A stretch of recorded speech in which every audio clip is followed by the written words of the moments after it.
Hello everyone, ఎలా ఉన్నారు? అందరూ వినాయక చవితి పండుగ బాగా జరుపుకున్నారా? మా ఇంట్లో వినాయక చవితి పండుగ విశేషాలు ఇప్పుడు చూద్దాము.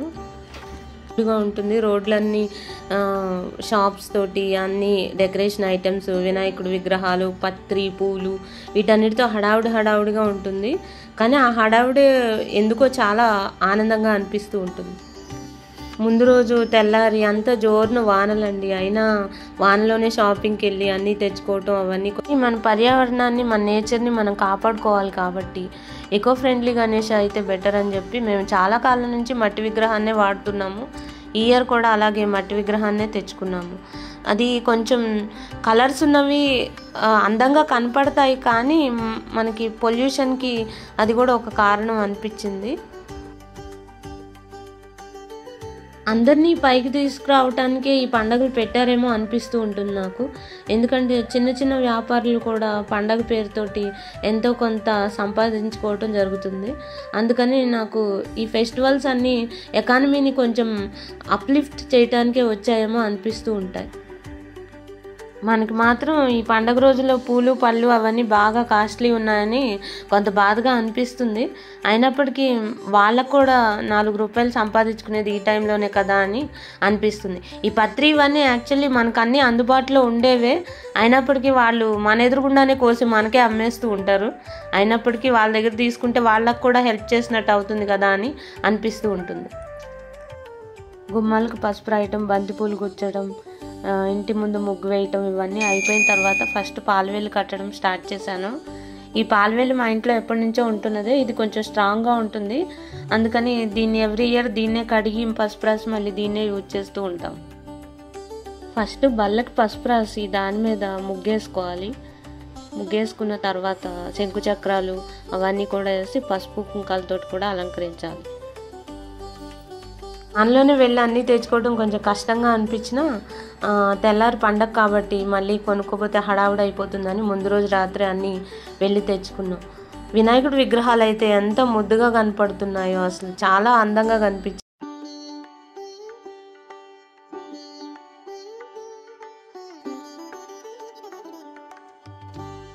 నిన్నే అన్ని రకాల పూలు పళ్ళు అవి తెచ్చాను కదా, అవన్నీ పాలవెల్లికి అలంకరించాను. మనకు అందుబాటులో ఉన్న పళ్ళతోటి మనం దీన్ని కట్టచ్చు. ఇది రకరకాల పళ్ళతోటి చూడటానికి చాలా బాగుంటుంది. యాక్చువల్లీ ఈ పాలవెల్లి మనం ప్రతి సంవత్సరం ఏం మార్చాల్సిన అవసరం లేదు. కొంచెం స్ట్రాంగ్గా ఉన్నది కొనుక్కుంటే ఎన్ని సంవత్సరాలైనా దాన్ని కడిగి పసుపు రాసి యూజ్ చేసుకోవచ్చు. ఇది నేను ఎప్పుడో కొన్న పాలవెల్లి అనమాట, దాన్ని రెగ్యులర్గా ఇదే యూజ్ చేస్తాం మేము. కొంతమంది అయితే ఇయర్కి ఇయర్ మారుస్తూ ఉంటారు, కానీ అలా మార్చాల్సిన అవసరం అయితే ఏం లేదు. యాక్చువల్గా వినాయక చవితి ఉత్సవాలు అంటే బిజినెస్ కూడా బాగా జరుగుతుంది. విగ్రహాల తయారీ అని, అలంకరణ వస్తువులని, పూజా సామాగ్రి అని అన్నీ చాలా పెద్ద బిజినెస్ కూడా జరుగుతుంది. యాక్చువల్ చిన్న వాళ్ళు కూడా ఈ పండగ పేరుతో కొంత సంపాదించుకుంటారు. వినాయక చవితిని యాక్చువల్గా యూత్ ఫెస్టివల్ అని చెప్తే బాగుంటుందేమో, ఎందుకంటే వినాయక చవితి పందిళ్ళలో ఎక్కువ యూత్ పార్టిసిపేట్ చేస్తూ ఉంటారు. వాళ్ళే రకరకాల ప్రోగ్రామ్స్ కండక్ట్ చేయటం, దీనికి చందాలు వసూలు చేయటం, ఆర్గనైజ్ చేయటం ఇలా చేస్తూ ఉంటారనమాట.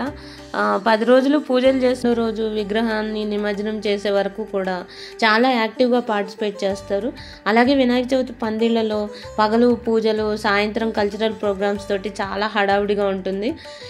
అంతకుముందు పెద్ద సిటీల్లోనే చేసేవాళ్ళు, కానీ ఇప్పుడు చిన్న ఊళ్ళలో దగ్గర నుంచి అన్ని చోట్ల కూడా చాలా ఘనంగా సెలబ్రేట్ చేయటం అనేది అలవాటు అయిపోయింది అందరికీ. అంటే వీధిన వాడవాడలా పందిళ్ళు వేసి చాలా ఘనంగా సెలబ్రేట్ చేస్తున్నారు. మా ఇంట్లో కూడా మా పిల్లలు నాకు హెల్ప్ చేశారు. పత్రి అంతా విడదీయటం, ఆకులు విడిగా తీయటం. అలా చూడకపోతే వాళ్ళు రకరకాల ఆకులు వేసేసి అదే పత్రిని అమ్మేస్తున్నారు. అందులో మనకి పనికొచ్చేవేమిటో చూసి ఏరి పెట్టుకుంటే మనకి పూజ చేసుకుంటానికి వీలుగా ఉంటుంది. వంట కంప్లీట్ చేసేలోపు మా పాప నిత్య దీపారాధన, దేవుడి మందిరంలో పువ్వులు పెట్టడం, దీపారాధన చేయటం అవి చేసింది. వాళ్ళకు కూడా ఇలా చేస్తూ ఉంటే అలవాటు అవుతూ ఉంటుందని నేను కూడా చేయమని చెప్పాను. స్పెషల్ డేస్లో అయినా కూడా నిత్య దీపారాధన మానకూడదు అన్నది ఒక అలవాటుగా పెట్టుకున్నాము. అందుకని ఏ స్పెషల్ పూజ చేసినా కూడా దేవుడి మందిరంలో దీపం పెట్టడం మాత్రం మానకూడదు అన్నది మా అలవాటు. తర్వాత మనం తెచ్చుకున్న మట్టి విగ్రహానికి గంధం పెట్టి కుంకుమతో అలంకరించాలి.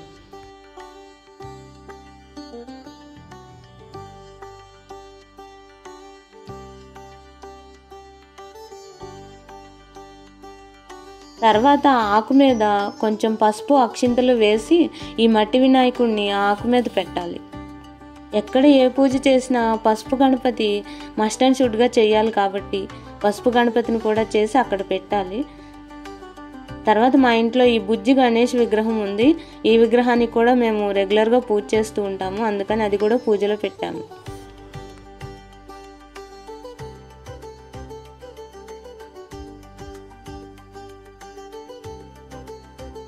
ఇంకా ప్రసాదాల విషయానికి వస్తే నేను పులిహోర, చక్కెర పొంగలి, కుడుములు, ఉండ్రాళ్ళు చేశాను.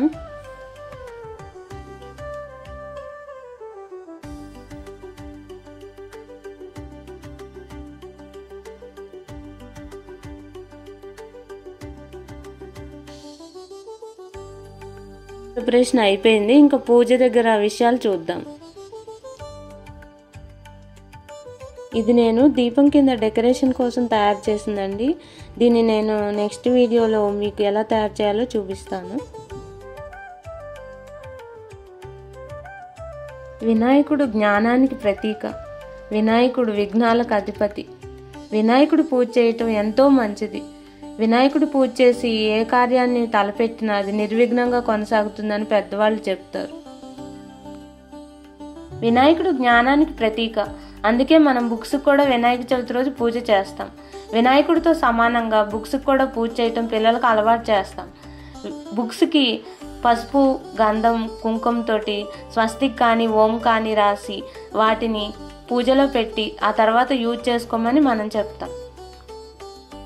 ఇది పెద్దవాళ్ళు మనకు అలవాటు చేశారు కాబట్టి మన పిల్లలకు కూడా ఇదే అలవాటు చేద్దాం. చిన్నప్పుడు మేము ఒక్క బుక్ మిస్ అయితే పూజలో పెట్టడం ఇంకా అదేదో పెద్ద పొరపాటు జరిగిపోయినట్టు చాలా ఫీల్ అయ్యేవాళ్ళం. ఇప్పుడు పిల్లలకైతే అలాంటిది ఏమీ లేదు.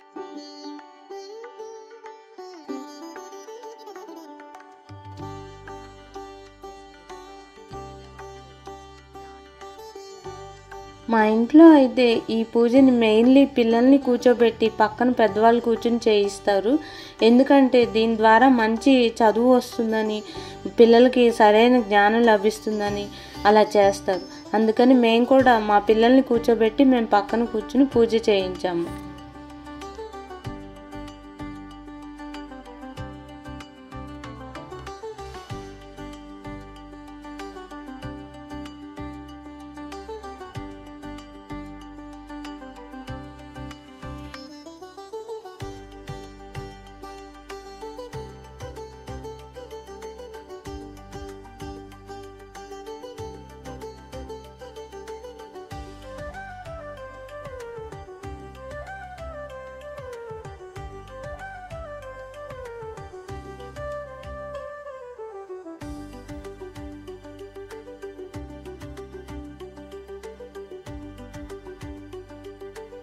మొదటిగా పసుపు గణపతిని పంచోపచారాలతో పూజించిన తర్వాత మట్టి గణపతిని షోడశోపచారాలతో పూజించాలి. ఇందులో మెయిన్లీ పత్రికి చాలా ఎక్కువ ఇంపార్టెన్స్ ఉంది. ఈ పూజలో 21 రకాల పత్రిని వాడతారు. వినాయకుడికి గరిక అంటే కూడా చాలా ఇష్టం. సో గరిక పూజ కూడా చేస్తారు.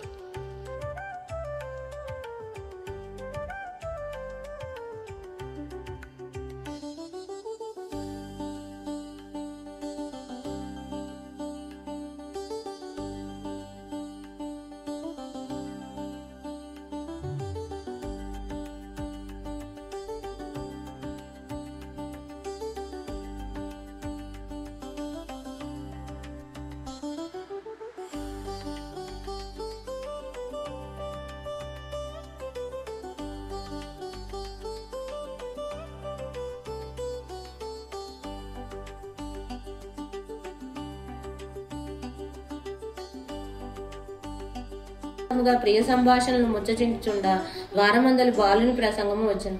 అంత పరమేశ్వరుడు తాను ఒసంగిన పనికి చింతించి తాను తెచ్చిన గజాసుర శిరంపున ఆ బాలుని కదికించి ప్రాణం ఒసంగి గజాననుండని నామం ఒసంగి అతన్ని పుత్రప్రేమమున ఉమామహేశ్వర్లు పెంచుకుంటుండే.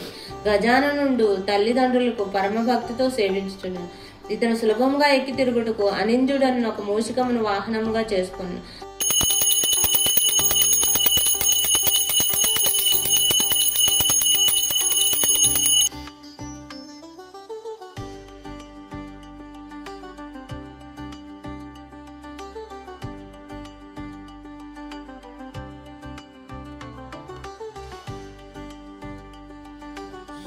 ఇది మా అపార్ట్మెంట్లో పెట్టిన వినాయకుడి విగ్రహము. ఇదేమో మా అపార్ట్మెంట్లో ఉన్న వినాయకుడి గుడి. ఇవండి వినాయక చవితి విశేషాలు. ఈ వీడియో మీకు నచ్చితే లైక్ చేయండి అండ్ సబ్స్క్రైబ్ చేయండి. మీ ఫ్రెండ్స్ అండ్ ఫ్యామిలీ మెంబర్స్కి షేర్ చేయండి. Thank you.